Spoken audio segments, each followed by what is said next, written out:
Hello everyone, welcome to our YouTube channel Prashant education hub. मेरा नाम निधि है और आज हम बॉडी ऑर्गेनाइजेशन के बारे में बात करेंगे। मतलब कि ह्यूमन बॉडी जो होता है उसके अंदर कौन कौन से सिस्टम प्रेजेंट होते हैं, उसके किस पार्ट को क्या बोलते हैं, ह्यूमन बॉडी को कितने पार्ट्स में डिवाइड किया गया है, इन सब चीज़ों के बारे में। ठीक है, तो चलिए स्टार्ट करते हैं। इसमें मैं आपको बहुत ही बेसिक से स्टार्ट करने वाली हूँ और एंड तक इसको बताऊंगी, तो प्लीज़ वीडियो को पूरी देखिएगा। ठीक है, तो चलिए स्टार्ट करते हैं। अगर मैं बॉडी ऑर्गेनाइजेशन की बात करूं तो ह्यूमन की जो बॉडी होती है उसको 3 पार्ट में डिवाइड किया गया है। ठीक है, मैं रफ डायग्राम करके आप के थ्रू आपको समझाऊंगी। तो सबसे पहले देखते हैं कि जो ह्यूमन की बॉडी होती है, जिसे मैं मान लेती हूँ कि ये जो ह्यूमन की बॉडी है ये मैंने बनाया है। ठीक है, एक लाइन से समझा रही हूँ मैं आपको।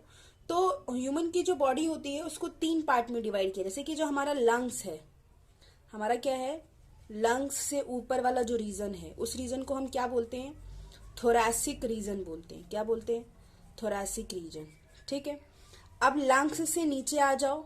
लंग्स से नीचे स्टमक तक जो हमारा पार्ट होता है, स्टमक तक जो पार्ट होता है, इस पार्ट को क्या बोलते हैं, एब्डोमेन एरिया बोलते हैं। क्या बोलते हैं, एब्डोमेन एरिया या एब्डोमेन रीजन, जो भी आप कह सकते हो। ठीक है, उसके बाद स्टमक से जो नीचे वाला रीजन होता है हमारा पैरों तक, ठीक है, लोअर लिम्स तक, उसको क्या बोलते हैं, पेल्विक रीजन। क्या बोलते हैं, पेल्विक रीजन। ठीक है, तो इस तरीके से लंग से ऊपर यानी कि हेड से लेकर के लंग तक जो हमारा पार्ट होता है उस रीजन को थोरैसिक रीजन कहते हैं। लंग से नीचे आ जाए हम स्टमक वाले रीजन तक, तो स्टमक और लंग के बीच का जो रीजन होता है उसको एब्डोमेन एरिया या एब्डोमेन रीजन कह सकते हैं। उसके बाद स्टमक से नीचे यानी कि जो हमारा वेस्ट है, वेस्ट से जो हमारा टो है वहां तक का अगर मैं रीजन बताऊं तो उस रीजन को क्या बोलते हैं, पेल्विक रीजन बोलते हैं। ठीक है, उसके अलावा ह्यूमन बॉडी ऑर्गेनाइजेशन के अंदर हम 2 चीजें पढ़ते हैं। एक तो पढ़ते हैं हम मॉर्फोलॉजी। क्या पढ़ते हैं, मॉर्फोलॉजी। और दूसरा पढ़ते हैं एनाटॉमी। ठीक है, मॉर्फोलॉजी का मतलब क्या होता है और एनाटॉमी का मतलब क्या होता है, इसके बारे में समझ लेते हैं।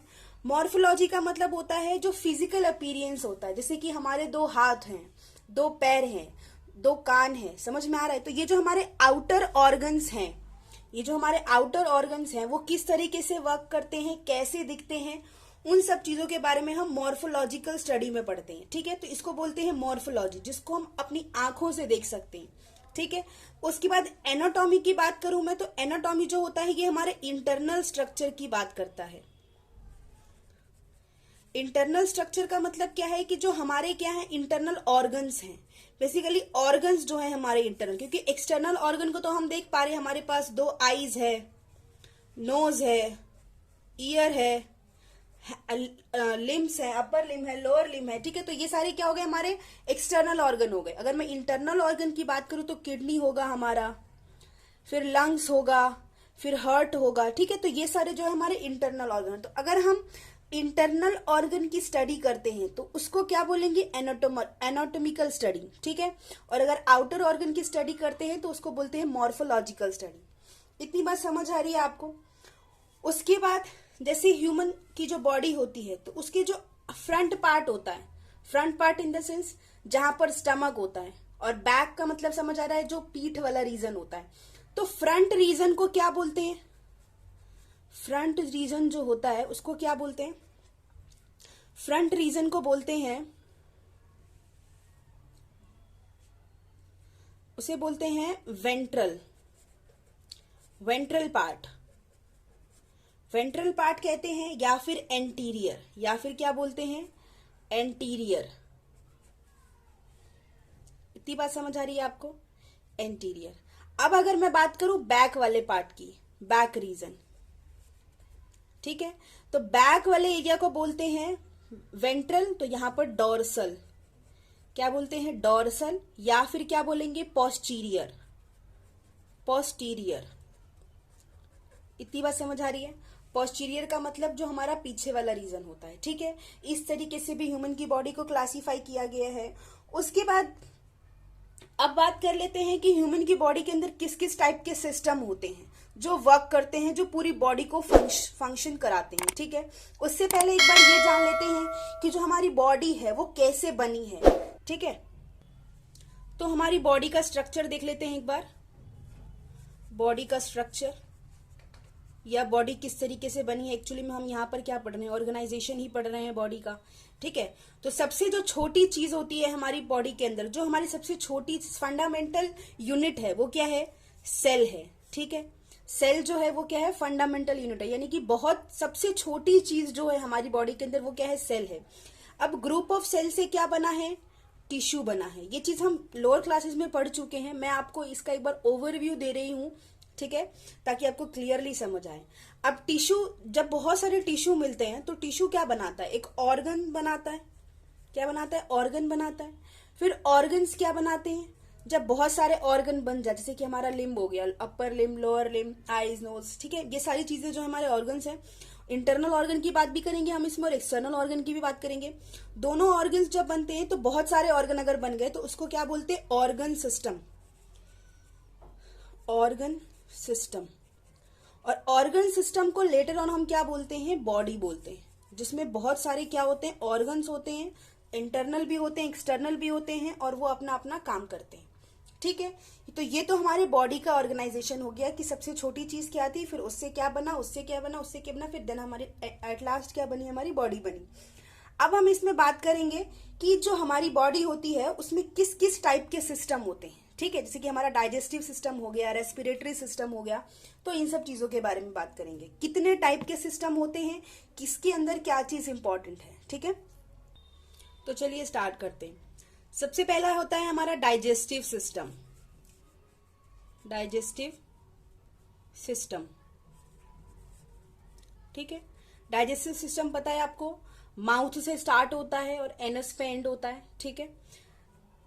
उसके बाद सेकंड क्या होगा हमारा, रेस्पिरेटरी सिस्टम।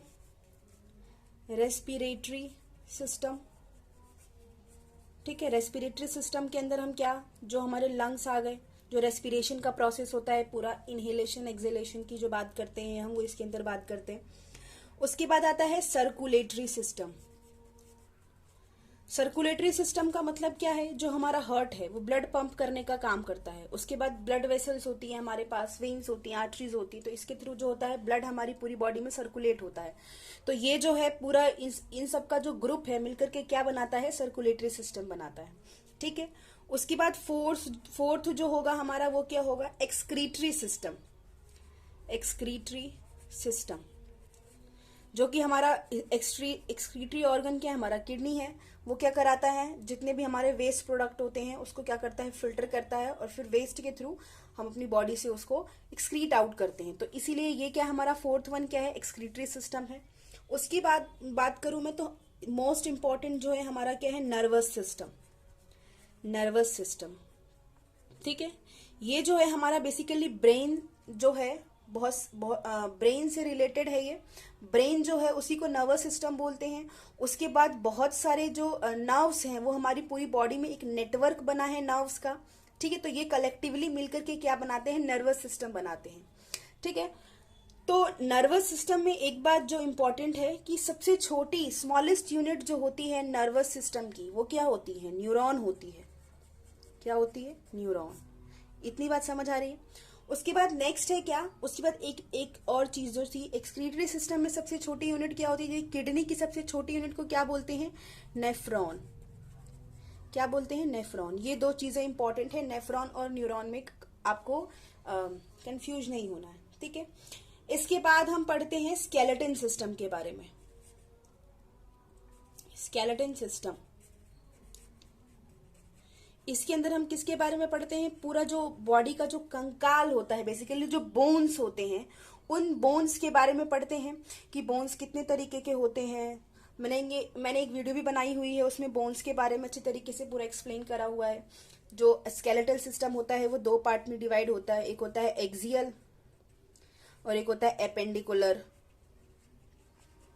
ठीक है। एक्सियल में हम जो होता है बेसिकली जो अपर लिम्ब और जो हमारा एब्डोमेन से जो ऊपर वाला पार्ट है उसके बारे में, वहां पर जितने भी बोन्स होते हैं उसके बारे में पढ़ते हैं। और फिर एक्सियल एपेंडिकुलर जो है वो हमारे लोअर लिम्ब्स के अंदर आ जाता है, जहां पर उन बोन्स के बारे में हम पढ़ते हैं। तो अगर आपको इसके बारे में या इनमें से कोई से भी सिस्टम के बारे में आपको पढ़ना है तो ये वीडियोस जो है हमारे चैनल पर अवेलेबल हैं, आप कभी भी उससे पढ़ सकते हैं, ठीक है। उसके बाद नेक्स्ट जो है हम पढ़ते हैं मस्कुलर सिस्टम के बारे में। किसके बारे में पढ़ते हैं? मस्कुलर सिस्टम के बारे में। जो नेक्स्ट है हमारा मस्कुलर सिस्टम, ठीक है। मस्कुलर सिस्टम के अंदर हम मसल्स के बारे में पढ़ते हैं। आपने पढ़ा होगा लोअर क्लासेस में कि बहुत टाइप के मसल्स होते हैं, ठीक है। तो मसल्स के बारे में पढ़ते हैं हम किसके अंदर? मस्कुलर सिस्टम में, ठीक है।